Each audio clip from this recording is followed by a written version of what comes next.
throwing a pot with 4 pounds of clay in the Mountain Mud Frog studio. Starting out by coning the clay into a cone to get the clay aligned and in a texture ready to throw. This pot will be straight-sided, will have a flat bottom, and probably be about 10 inches across, and then shrink to about 9 inches across. And then I'll throw a lid that will fit this pot, and they'll be fired together and glazed together, and should work as a good little roast pot for a chicken or vegetables or whatever you want to do. You can see I'm flattening out the bottom right now with the full ball of clay and trying to keep it centered. Sometimes that's difficult, and if you clean up the sides so that your left hand isn't bouncing, then it makes it much easier to center as you're flattening out that bottom. Plenty of water all the time to keep your hands from sticking. I think when your hands stick, that's when things get out of round. And if you watch the wheel and the clay in this video, you'll see that clay come to center. And you can almost see what I'm feeling with my hands as I'm flattening out and smoothing that side of the clay.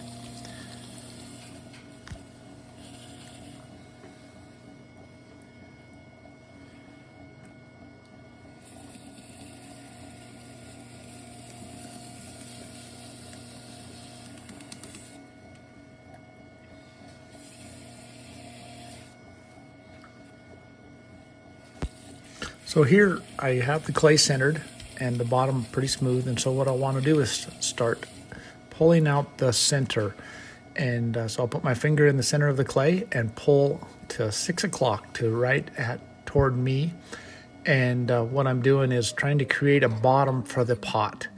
And this tool checks the depth to make sure that I have at least 1/4 of an inch bottom on that pot, and I want to pull my finger across the bottom so that that 1/4 inch minimum stays as level as possible, because that is the bottom of your pot, and you certainly don't want to have that uneven or too thin.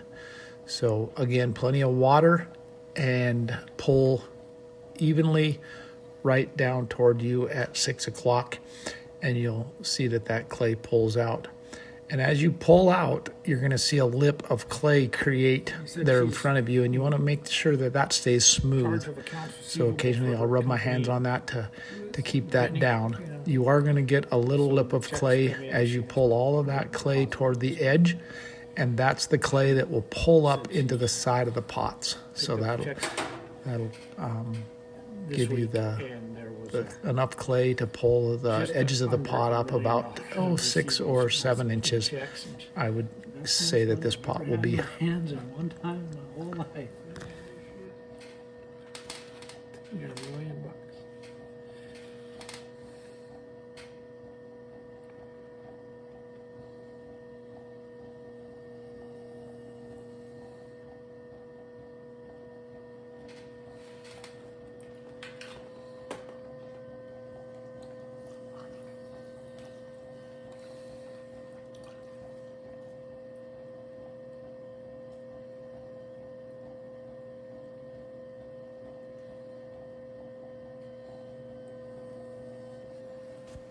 So once you have the bottom pulled out and you have that edge on the outer edge there, you just have to work the bottom. And I'll flatten the bottom now with a rib, and I'll start at the center and I'll pull out toward the edges, and I'll do this about 3 or 4 times to give you a real firm and smooth bottom in that pot. It also will keep that clay in the bottom of the pot from cracking, and less likely to cause any problems through the bisque and kiln firing processes that are ahead for this clay. You'll want to also, have a slight indent to the center. That always helps. Just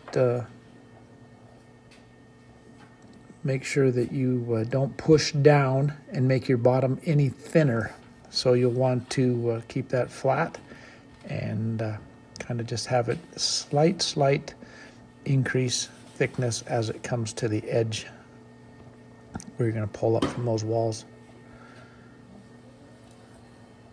So now that that rib has smoothed out that bottom, we're ready to start pulling up on the walls of the pot.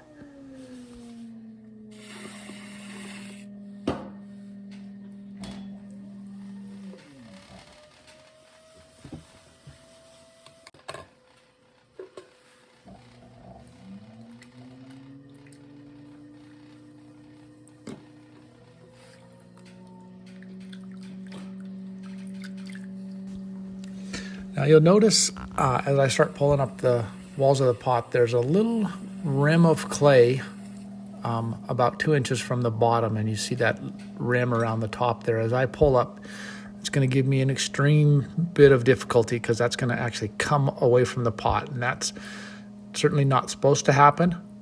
There you go. Same thing happened. But that happened because I didn't pull that clay across the pot evenly, and I ended up with a little rim of clay that didn't get pulled back together. So rather than give up on the pot, I just kept going like I didn't know any better. And you can see that there was enough clay there at the base, and I was able to pull that up, and I got about a 5.5 inch pot when I pulled that clay up about 3 or 4 times here.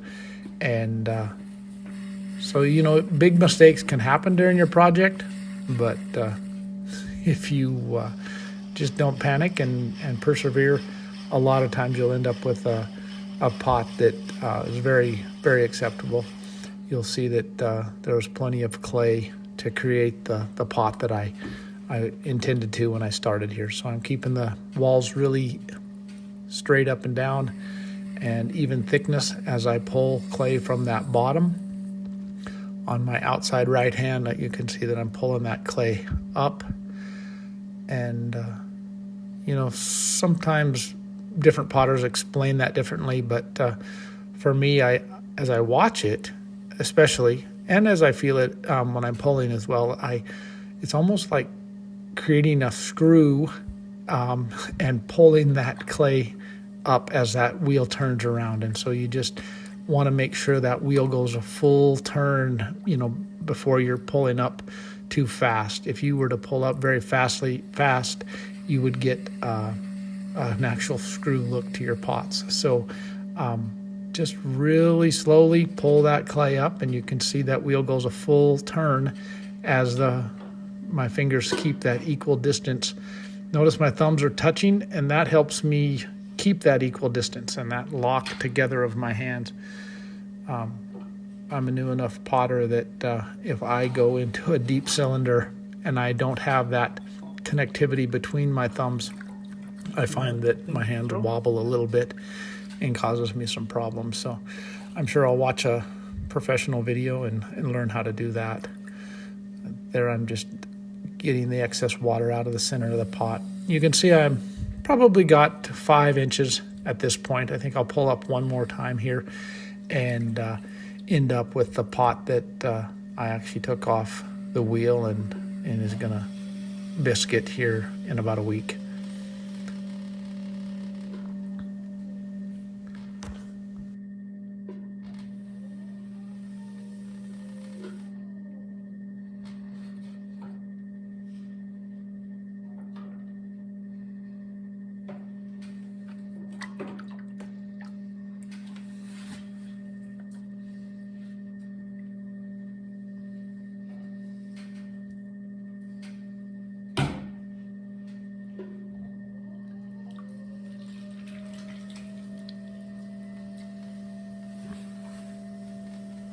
So now I'm going to make the top of the pot, and remember I'm going to put a lid on this pot, so I'll want to press down with my right index finger while supporting the walls with my left hand, and you can see I'm pushing down and the walls are actually bulging out there at the top, but that creates a good seat for your lid to sit in, and the more I study pots, the wider that seat for your lid, the more flexible your lid can be. I have had a little bit of trouble sizing my lid exactly to the size of pot that I make, but through watching others' videos, I saw that if you make that wider seat, it gives you that flexibility on your lid. So I do use calipers to measure the pot and measure the lid, but in this process, I think that giving yourself an 1/8 inch flexibility on the size of that lid makes the whole process a lot easier. And it doesn't look like a bad pot. I like the look of that pot with a little flared out top like that. It kind of would give you something to hold on to as you pull that pot out of the oven or something like that. So I'm cleaning the walls of the pot now. I usually don't use that tool, but I thought I would try it, and you can see it didn't work real well. So I'll get my metal rib and smooth and clean that outer edge of the pot. You want to have your pot as clean as you can before you set it to dry.